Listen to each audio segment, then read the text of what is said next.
Rumah seharusnya menjadi tempat teraman, bebas dari rasa takut dan cemas. Tapi ternyata nggak selalu demikian.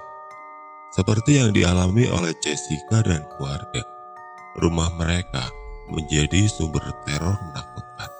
Sekali lagi terjaga, jam setengah 2 malam, penuhnya kandung kemih memaksaku tersadar dari tidur. Kebelet banget, gak tahan, mau gak mau harus pergi ke toilet. Tapi belakangan, bangun malam jadi hal yang membuatku paranoid. Apalagi ketika terpaksa harus keluar kamar. Sama seperti malam ini, tiba-tiba terbangun pengen pipis. Padahal sudah berusaha maksimal untuk menahan dan kembali tidur. Tapi gak bisa, sudah di ujung. Aku takut dengan hal ganjil yang menyeramkan. Yang belakangan selalu terjadi ketika melintasi ruang tengah. Kebetulan toilet letaknya di depan kamar papa mama, berseberangan dengan kamarku. Jadi kalau mau ke toilet, harus menyeberang melewati ruang tengah. Kami tinggal di rumah yang cukup besar banget malah. Jadi ruang tengahnya juga besar. Dari kamarku membutuhkan sekitar 15 langkah untuk sampai ke toilet. Kebayangkan besarnya. Akhirnya nggak tahan lagi, harus ke toilet. Pertama yang aku lakukan adalah menyalakan lampu kamar, supaya nggak gelap-gelap amat. Supaya nanti ruang tengah juga jadi nggak terlalu gelap, karena ada sedikit cahaya dari dalam kamar. Kalau ingin menyalakan lampu ruang tengah, akan membuat perjalanan ke toilet semakin jauh. Karena tombol lampu ada di ujung ruangan, dekat ruang tamu.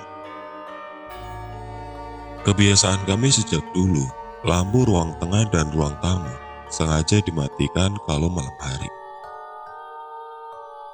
Gak ada penerangan, menjadikan ruang tengah dan ruang tamu yang bersebelahan itu menjadi gelap. Hanya mengandalkan sedikit cahaya dari luar yang masuk dari celah jendela. Ruang tamu luasnya sedikit lebih kecil dari ruang tengah, namun masih cukup besar. Dua ruangan itu hanya dibatasi oleh satu lemari besar berbahan kaca. Isinya hiasan koleksi papa dan mama. Jadi, sekat pemisahnya hanya lemari itu. Walaupun enggak terlalu besar, dari ruang tengah kami dapat melihat keadaan di ruang tamu.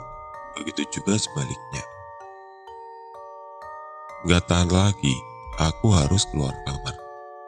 Setelah kamar sudah terang benderang, perlahan tanganku meraih gagang pintu, lalu memutarnya. Banyak alasan untuk merasakan keparnoan ini. Alasan yang menjadikan aku jadi merasa takut di rumah sendiri. Pintu mulai terbuka.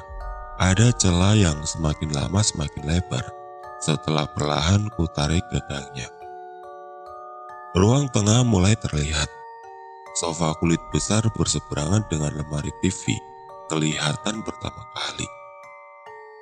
Di depan sofa ada meja marmer. Sofa itu dan kursi kulit di sekelilingnya merupakan tempat kami sekeluarga biasa berkumpul dan bercengkrama. Beberapa detik lamanya aku berdiri di pintu, mengumpulkan nyali untuk melangkahkan kaki sambil melihat keadaan dan situasi. Dan tentu saja dari tempatku berdiri, aku juga bisa melihat ruang tamu melalui celah lemari kaca. Walaupun enggak terlalu jelas, tapi masih kelihatan benda-benda yang ada di dalam lemari kaca itu dalam bentuk siluet. Sangat hening, sangat-sangat hening. Gak ada suara sama sekali ketika akhirnya aku melangkah. 1 langkah, 2 langkah, 3 langkah, enggak terjadi apa-apa. Tapi akhirnya aku mempercepat langkah-langkah berikutnya supaya lekas sampai toilet. Syukurlah, aku sampai juga di toilet. Singkatnya, setelah selesai buang air kecil, tentu saja aku harus kembali lagi ke kamar. melewati rute yang sama melalui ruang tengah dan ruang tamu di sebelahnya. Lampu toilet aku biarkan tetap menyala. Pintunya kubuka agar terbuka sedikit. Dengan begitu ruang tengah jadi nggak terlalu gelap nantinya. Kembali aku melangkah. Kali ini untuk kembali menuju kamar. Masih sama seperti pertama tadi. Ruang tengah masih sangat-sangat hening. Hanya suara langkah kakiku saja yang terdengar menginjak ubin lantai. Langkah pertama, langkah kedua, ketiga. Entah pada langkah keberapa, akhirnya aku berhenti berjalan. Ada yang menarik perhatian. Sayup-sayup aku mendengar suara. Suara yang sepertinya berasal dari sebelah kiriku, dari ruang tamu. Seperti suara orang bersenandung, suara perempuan yang sedang bersenandung. Hah? Sambil menatap ruang tamu yang dalam keadaan gelap, aku memanggil Mama. Berharap yang sedang bersenandung di ruang tamu adalah Mama. Tapi nggak ada jawaban. Lagi pula, ngapain juga Mama sendirian di ruang tamu tengah malam, bersenandung pula. Bersamaan dengan itu, aku juga mencium wangi khas. Bau wangi minyak kayu putih. Baunya samar, tapi indera penciumanku nggak mungkin salah. Ini bau minyak kayu putih. Lalu, aku mulai memincingkan mata memperjelas penglihatan. Dari sela-sela lemari kaca, akhirnya samar aku dapat melihat kalau ternyata ada sesuatu di ruang tamu. Beberapa detik berlalu, penglihatanku semakin jelas menangkap sesuatu. Ternyata ada seseorang yang sedang duduk di ruang tamu. Duduk di kursi yang letaknya berada persis di sebelah pintu utama. Kursi yang menghadap ruang tengah, menghadap ke aku. Masih diam terpaku ketika penglihatan semakin lama semakin jelas menangkap bentuk sosok di ruang tamu itu. Dibantu sedikit serpian cahaya dari luar, aku melihat yang sedang duduk itu adalah sosok perempuan dengan rambut terurai panjang. Rambutnya berwarna putih semua seperti uban. Aku semakin merinding ketakutan ketika tersadar kalau ternyata suara bersenandung yang sejak tadi terdengar sepertinya memang berasal dari sosok perempuan itu. Seperti tersentak, aku tersadar, lalu cepat-cepat lari masuk ke kamar. Setelah sudah di dalam kamar, aku langsung mengunci pintu. Bisakah tidur setelah itu? Gak bisa. Aku terus terjaga sampai pagi menjelang. Karena terus terdengar suara senandung sosok perempuan itu dari luar kamar. Sesekali diselingi tawa cekikan ringkih tertahan. Aku Jessica, perempuan berusia 25 tahun. Karyawan swasta yang berkantor di Jakarta Barat. Masih tinggal bersama orang tua. Rumah kami di daerah Petukangan, Jakarta Selatan. Papaku seorang pengusaha sukses. Bisnisnya cukup besar.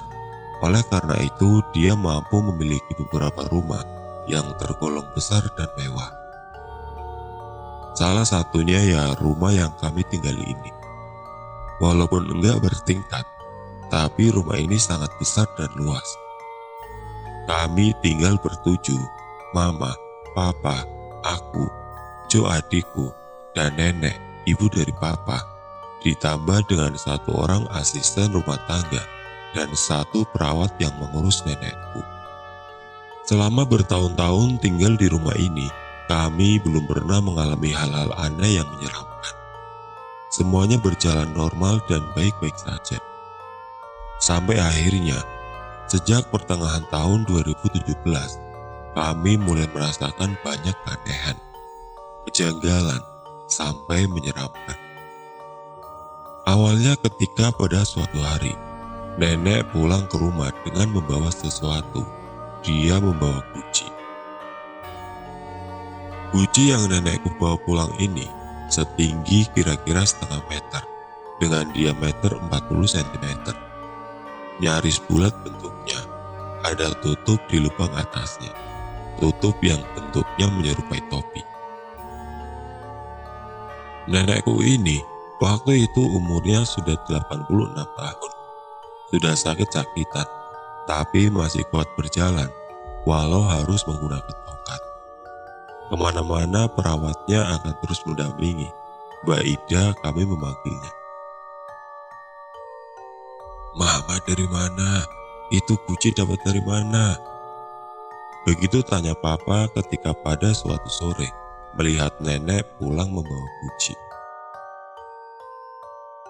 "Dari rumah Bu Suci. Itu Guci pemberian dia. Bagus kan? Mama taruh di ruang tamu ya." Begitu jawab nenek. Papa nggak bisa berbuat banyak. Dia harus menuruti apa yang nenek mau. Begitulah, akhirnya Guci itu diletakkan di ruang tamu, tepat di samping sofa kulit panjang di depan lemari kaca.